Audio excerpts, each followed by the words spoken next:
뉴욕에 떠있는 배 한 척. 출동한 경찰이 수색에 들어갑니다. 아무리 봐도 사람이 없는데요. 쓰레기만 가득할 뿐이었죠. 그런데 발견된 썩은 손목, 그리고 문을 부수고 나타난 썩은 거구의 남자. 경찰이 당했는데요. 남자는 결국 물에 빠지고 말았습니다.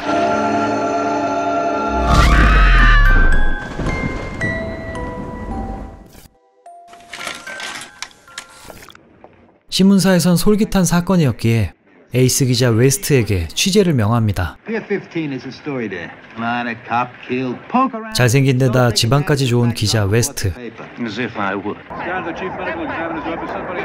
사건이 일어난 배에는 배 소유주의 딸이 소환됐는데요. 아버지는 몇 달 전 카리브해로 떠난 뒤 소식이 없었죠. 한편 사망한 경찰의 시체를 살펴보는 검시관들. 그런데 시체가 꿈틀댑니다. 한밤중 몰래 배에 잠입하는 사람은 바로 배 주인의 딸 앤이었죠. 그때 발빠른 기자 웨스트였고 찾은 물건은 바로 그녀에게 남겨진 편지. 들킬 뻔했지만 사심 가득한 연기로 경찰을 속일 수 있었습니다. 섬에서 어떤 병에 걸렸다는 편지였고 직접 가보기로 결정한 2명. 매너까지 좋은 웨스트에게 부족한 건 정수리의 머리숱 뿐이었죠. 그렇게 둘은 카리브해의 섬으로 향하게 되는데요.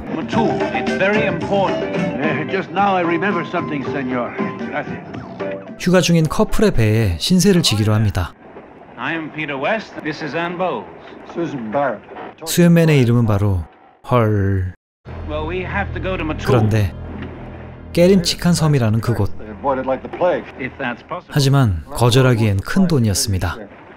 이곳은 섬 마툴의 병원. 매너드 선생이 배를 찾는데 바로 뉴욕에서 발견된 그 배였죠. 부인과 싸우는 걸 보니 심상치 않은 일이 벌어진 듯 하네요.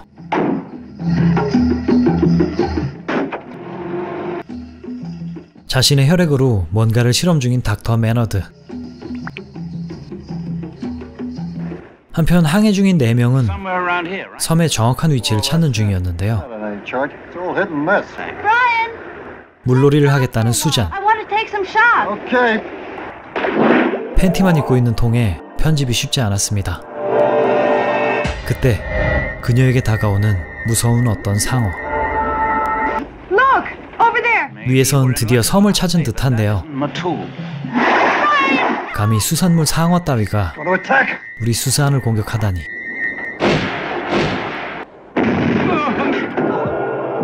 상어를 피해 숨은 수산. 그런데 난데없이 등장한 물속의 좀비.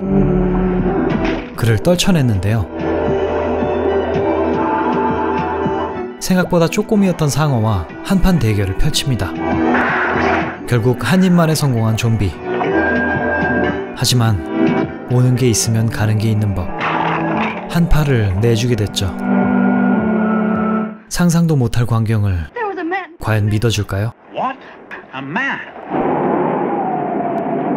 한편 섬에는 환자들이 넘쳐나고 있었고 끝내 사망한 시체를 꽁꽁 묶으라는 오다를 내리는 닥터. 알 수 없는 질병 때문에 마을 사람들이 주술에 의존하고 있다는 이야기였습니다.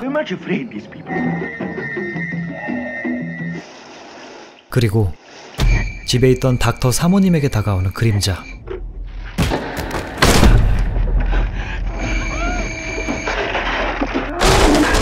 난입한 좀비에게 머리끄댕이를 잡힌 그녀는 처참한 최후를 맞이하게 됩니다. 근처까지 도달한 배와 자포자기 직전인 닥터 매너드.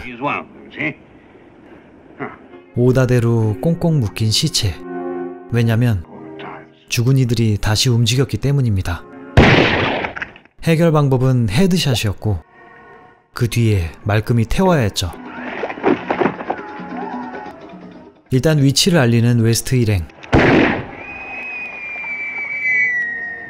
픽업 나온 닥터에게 자초지종을 듣습니다. In spite of everything I said to her. 자신을 희생해 질병을 연구하려던 앤의 아버지, Closer to my dear child as it ever. 그리고 안타까운 죽음. Eventually, I would have to find the courage to.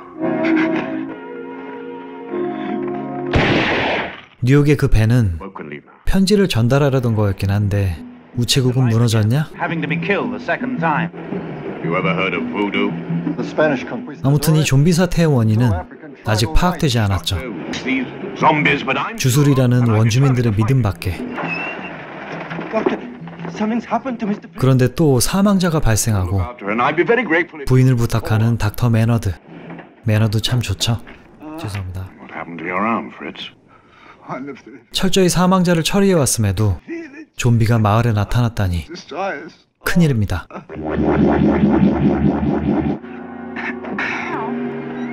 한편 닥터의 집에 도착한 웨스트 일행. Mrs. Maynard. 그곳엔 부인이 뜯어먹히고 있었죠.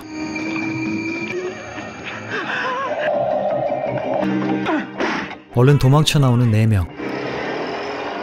Did my father become one of them? Hell out of here as quickly as we can.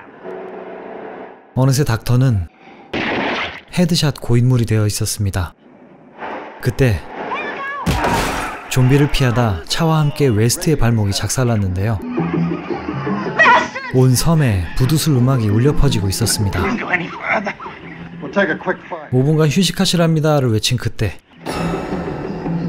Cemetery. 하필 쉬기로 한 곳은 공동묘지였고 You know, when we get back to 사망 플래그를 세우는 웨스트. No.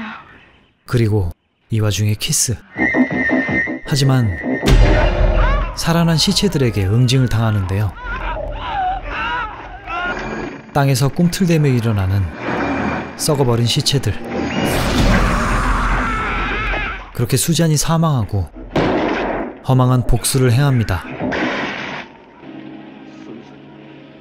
산 사람은 살아야겠기에 병원으로 향하지만 수많은 시체가 깨어나고 있었죠. 겨우 당도한 병원의 입구.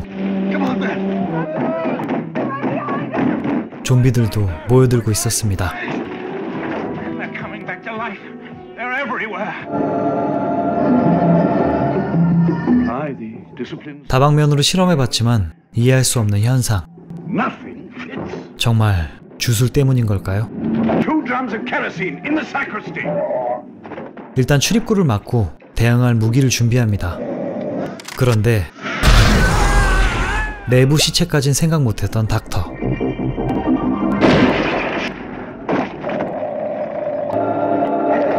하나둘씩 희생되고 마는데요. 간호사를 구해낸 수염남 헐. You bring some too. Come on. 하지만 후반 경기에 실패한 그녀. 결국 난입한 좀비 떼와 전면전이 펼쳐집니다.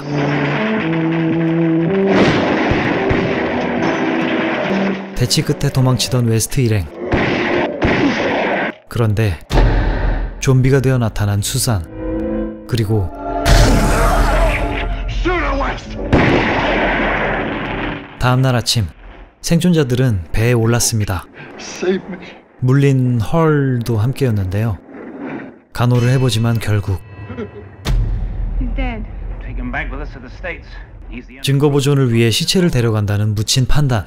최악의 결과를 불러올 이기심인데요. on the radio. 하지만 걱정할 필요가 없었죠. 이미 뉴욕은 좀비 천지였기 때문입니다.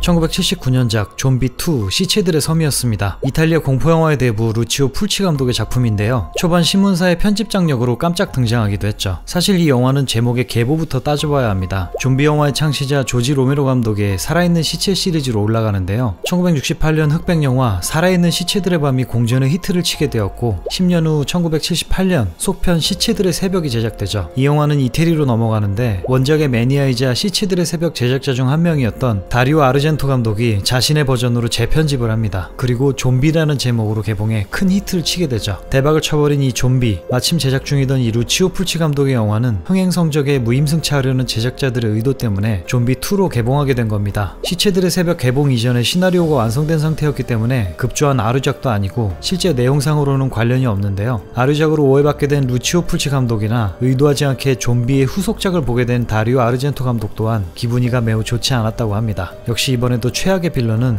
돈독오른 제작자들이었네요. 우주 방사능이나 바이러스 등에서 원인을 찾을 수 있는 살아있는 시체 시리즈 등과는 달리 이 좀비2는 부두술로 인해 깨어난 좀비들이 등장합니다. 각본가 다르다노 사체티는 정통 좀비 장르의 부활을 꾀했다고 합니다. 그만큼 좀비라는 단어의 모티브인 좀비 설화를 표현하려고 노력했는데요. 약물로 가사 상태가 되어 의식 없이 움직이는 자들을 일컫는데 부두교에서 시체를 주술로 움직이게 한다는 이야기와도 이어지죠. 단어는 콩고의 신을 뜻하는 은잔비에서 유래된 것으로 추측하고 있습니다. 이 영화는 극중 살아난 시체들을 좀비라고 직접 언급하는 최초의 영화이기 때문에 상징적 의미를 가집니다. 등장하는 좀비를 좀비라 부르는 호영호조물 실천한 영화인 것이죠. 좀비 영화계에 큰 획을 그은 살아있는 시체 시리즈에선 대충 펄원 분칠만한 좀비들이 등장합니다. 하지만 이 좀비2의 살아난 시체들은 극강의 부패도를 자랑합니다. 그만큼 오래 매장되어 있기 때문이기도 할 텐데요. 차마 그대로 보여드릴 수 없는 썩은 시체와 벌레를 활용한 분장들은 영화의 완성도를 떠나 큰 호평을 받았습니다. 이런 부분은 우리 채널의 최초 리뷰작 바탈리언과도 비교됩니다. 지겹도록 언급하는 불길한 녹색 좀비 연기를 뒤집어 쓴 공동묘지, 여기에서 살아난 시체들은 매장된 지 아주 오래돼서 다 썩었지만 탱글탱글한 눈알들을 가지고 있었죠. 반면 좀비2의 좀비들은 대부분 썩어서 눈에는 벌레들이 가득하며 거동이 매우 굼뜹니다. 썩어 문드러진 몸이니 당연한 거겠죠. 영상에서는 대부분 잘라낼 수밖에 없었던 잔인하고 피가 난무하는 장면들, 그 당시엔 꽤나 충격적이었던 나머지 극장에선 구토용 봉투를 나눠주기도 했었다고 하네요. 하지만 이런 리얼한 좀비 묘사에도 불구하고 물속에서 상어와 맞짱떠 고기를 맛보는 씬 때문에 산통이 다 깨져버리긴 하죠. 참고로 이 수중 좀비 역할은 예정된 배우가 있었지만 몸이 안 좋다며 캔슬됐고 상어 사육사가 직접 연기를 했다고 합니다. 아무래도 아팠다기보단 물리기 싫어서 뺑기를 쓴 거란 킹리적 가심이 들지 않나요? 어쨌거나 저쨌거나 제작비 8배의 흥행 수익을 달성했는데요. 약 10년 후 88년에 좀비3가 제작됐습니다. 한국 개봉명은 살인마 잠비. 감독은 이번에도 루치오 풀치였지만 제작자와 트러블로 인해 중도 하차했고 다른 감독 2명이 뒷수습을 했습니다. 필리핀 군사기지에서 유출된 물질에 의해 좀비가 탄생하는데요. 그만큼 전작과는 연관성이 없습니다만 라디오 진행 중에 좀비가 되는 DJ나 머리만 남았는데 날아와서 물어뜯는 좀비 등 기상천외한 연출들이 포함되어 있습니다. 아무래도 풀버전으로 감상하기엔 용기가 필요한 괴작이네요. 좀비4와 5도 제작되긴 했으나 더 이상의 설명은 생략합니다. 연일 히트를 치고 있는 K 좀비들의 활약, 주모가 샷다를 올릴 새가 없는데요. 그 좀비 컬처에 한 획을 그은 영화 좀비2였습니다. 오늘도 봐주셔서 감사합니다. 다음 주는 주성치 영화입니다. 안녕!